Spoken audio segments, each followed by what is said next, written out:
अमेरिकी सदर ट्रंप ने यूक्रेनी सदर को झाड़ पिला दी और डील करो वरना हम तुम्हें छोड़ रहे हैं। ज़ेलेंस्की से मुलाकात के दौरान ट्रंप की गुफ्तगू।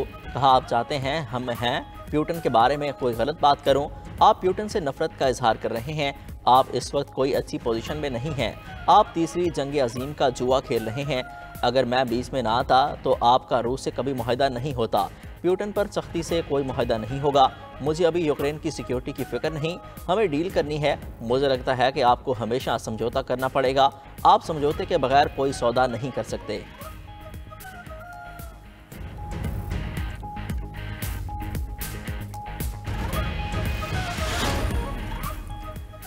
ट्रंप ही नहीं, अमरीकी नायब सदर और यूक्रेनी सदर में भी गर्मा गर्मी। ज़ेलेंस्की ने कहा, अमरीका मुस्तकबिल में जंग महसूस करेगा। जेडी वैंस बोले, क्या ओवल ऑफिस में आकर अमरीकी इंतजामिया पर हमला करना काबिले एहतराम है? आप लोगों को प्रोपेगेंडा टूर पर लाते हैं।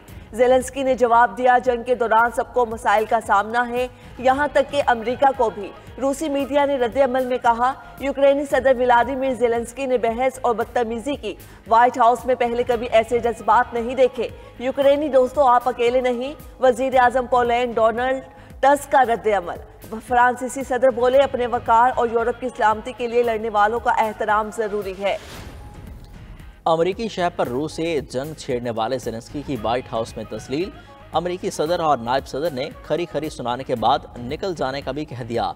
ट्रंप ने वजीर खारजा मार्को रूबियो को कहा, ज़ेलेंस्की को बोलें यहाँ से निकल जाएं, उनके जाने का वक्त आ गया।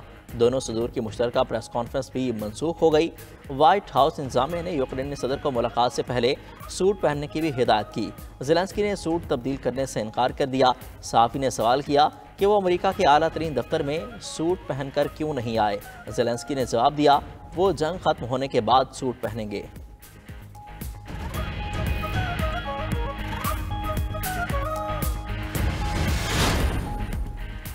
हुकूमत का पेट्रोलियम मसनूआत 5 रुपए तक सस्ती करने का ऐलान। डीजल 5 रुपए 31 पैसे सस्ता, फी लीटर 258 रुपए 64 पैसे हो गया। पेट्रोल की कीमत में 50 पैसे कमी, फी लीटर 255 रुपए 63 पैसे का हो गया। मट्टी का तेल 3 रुपए 53 पैसे और लाइट डीजल 2 रुपए 47 पैसे सस्ता कर दिया गया। वजारत खजाना ने पेट्रोलियम मसनूआत की कीमतों में कमी का नोटिफिकेशन जारी कर दिया। पाकिस्तान में रमजान मुबारक का चांद नजर नहीं आया। पहला रोज़ा इतवार 2 मार्च को होगा। चेयरमैन रोयत हिलाल कमेटी मौलाना अब्दुल खबीर आज़ाद की न्यूज़ कॉन्फ्रेंस। कहा, मुल्क भर में बेशतर इलाकों में मतला बरारूद था।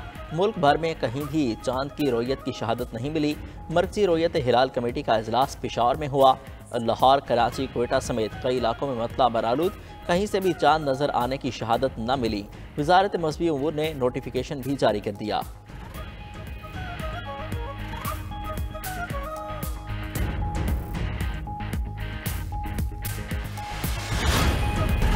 Chief justice Pakistan justice Shah Afridi की ज़ेर सदारत जुडिशल कमीशन का अहम इजलास। जजिस तैनातियों की मंजूरी दी गई। इजलास के अलामे के मुताबिक जुडिशल कमीशन ने सुप्रीम कोर्ट के 5 जजेस को आइनी बेंच में शामिल करने की मंजूरी दे दी। जस्टिस हाशिम काकड़, जस्टिस सलाहुद्दीन पनहोर, जस्टिस शकील अहमद आइनी बेंच में शामिल। जस्टिस आमिर फारूक और जस्टिस इश्तिहाक इब्राहिम भी सुप्रीम कोर्ट के आइनी बेंच का हिस्सा होंगे। ज़राए के मुताबिक जस्टिस मुनीब अख्तर और जस्टिस मंसूर अली शाह ने फैसले की मुखालफत की। PTI के 2 मेंबरान बैरिस्टर अली सफ़र और बैरिस्टर गोहर ने भी मुखालफत की। चारों मेंबरान ने राय दी, सुप्रीम कोर्ट के तमाम जजेस को आइनी बेंच में शामिल किया जाए। जुडिशल कमीशन ने लाहौर हाई कोर्ट में इजाफी जजेस के लिए 4 नामों की मंजूरी दी। जस्टिस राजा गजनफर अली खान, तनवीर अहमद शेख की लाहौर हाई कोर्ट में तैनाती की मंजूरी। जस्टिस तारिक महमूद बाजवा, अबहर गुल खान भी लाहौर हाई कोर्ट में तैनात होंगे। जुडिशल कमीशन ने 3 जजेस की सिंध हाई कोर्ट में आइनी बेंच की शमूलियत की मंजूरी भी दी। जस्टिस रियाजत अली सहर, जस्टिस अब्दुल हामिद बरखरी, जस्टिस निसार अहमद भिमरो भी आइनी बेंच का हिस्सा होंगे।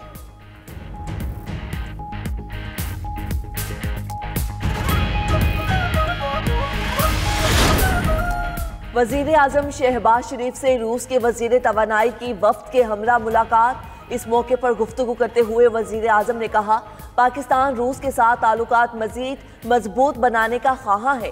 रूस के साथ सिफारती, तिजारती और सरमायाकारी के रवाबित में इजाफा चाहते हैं। दोनों ममालिक के दरमियान तवानाई और दीगर शोबों में ताउन की बेपनाह इस्तेदाद मौजूद है। रूसी वजीर तवानाई ने कहा, रूस पाकिस्तान के साथ तवानाई के शोबे में ताउन बढ़ाना चाहता है। वजीर आजम से मुल्क के मुमताज सनतकारों और कारोबारी शख्सियात का वफ्द भी मिला। वजीर आजम ने कहा, हुकूमत सनतों कारोबार के फरोग के लिए तरजीही बुनियादों पर काम कर रही है। कारोबारी बरादरी को दरपेश मसाइल का हल हमारी अव्वलीन तरजीह है। कोशिश है पायदार तरक्की के अहदाफ को पूरा किया जाए। वज़ीर आज़म ने एक बार फिर अपोजिशन को मुज़ाकरात की दावत दे दी। काबीना में शामिल नए वज़रा के नाश्ते की तकरीब में गुफ्तगू करते हुए शहबाज शरीफ ने कहा, कौमी मामलात पर अपोजिशन को हुकूमत का साथ देना चाहिए। अपोजिशन को साथ लेकर चलना चाहते हैं। अपोजिशन तनकीद और सियासत पार्लियामेंट के अंदर करे। फ़ौज समेत रियासी इदारों के खिलाफ प्रोपेगेंडा नाकाबिल बर्दाश्त है। नवाज शरीफ दौर में IMF को खैरबाद कह दिया था। दोबारा कहता हूँ, IMF से छुटकारा हासिल करके रहेंगे। काबीना के तमाम अरकान की कारकर्दगी का खुद जायज़ा लूँगा।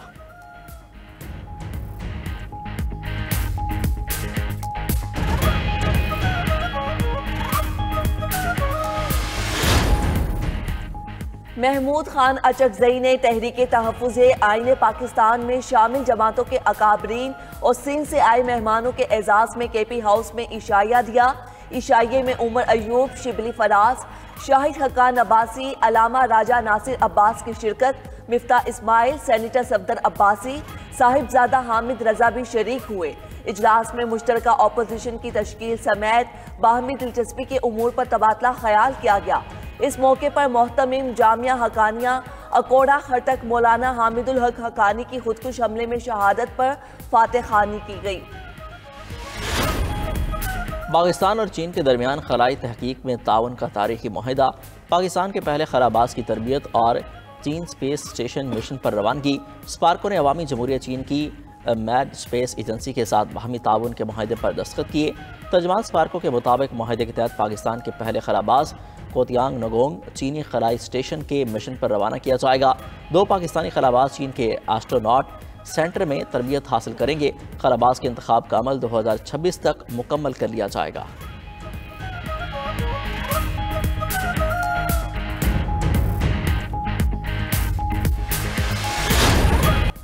ख़वातीन को मुफ्त पिंक स्कूटर्स और पिंक हेलमेट देंगे। वफाकी हुकूमत ने बसों की खरीदारी के लिए फंड्स नहीं दिए। वज़ीर आज़म वादे के मुताबिक 180 इलेक्ट्रिक बसें फराहम करें। सीनियर वज़ीर सिंध सरजील इनाम मेमन की कराची में न्यूज़ कॉन्फ्रेंस। कहा, ट्रांसपोर्ट के लिए पब्लिक प्राइवेट पार्टनरशिप को फ़रोग़ दे रहे हैं। पाकिस्तान में सियासी इस्तेहकाम आ रहा है। पाकिस्तान इस वक्त सरमाकारी के लिए आइडियल है।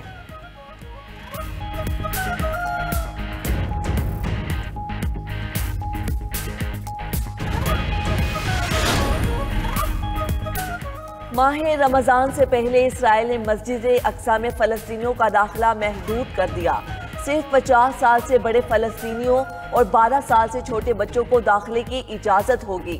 रिपोर्ट के मुताबिक कैदियों के तबादले के तहत रिहा किए गए फ़लस्तीनियों को मस्जिद अक्सा में दाखिल होने की इजाज़त नहीं होगी। जुम्मे की नमाज के लिए सिर्फ 10,000 फ़लस्तीनी मस्जिद अक्सा जा सकेंगे। मस्जिद अक्सा जाने से पहले इसराइली हुकाम को दरख्वास्त देना होगी। रमज़ान मुबारक के आगाज़ पर फ़लस्तीनियों की खुशी दीदनी। गज़ा में हर तरफ खुशी का समा। लुटे पुटे और तबाहार फ़लस्तीनी घरों के मलबे और खंडरात को ही सजाने लगे। बच्चों ने झंडियाँ लगाईं। टूटी फूटी दीवारों पर माह सयाम की आमद के खैर मकदमी नारे दर्ज किए।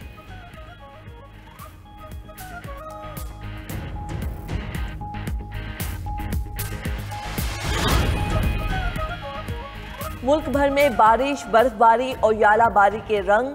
पंजाब भर में मतला अबर आलूद। कहीं बारिश हुई, कहीं यालाबारी।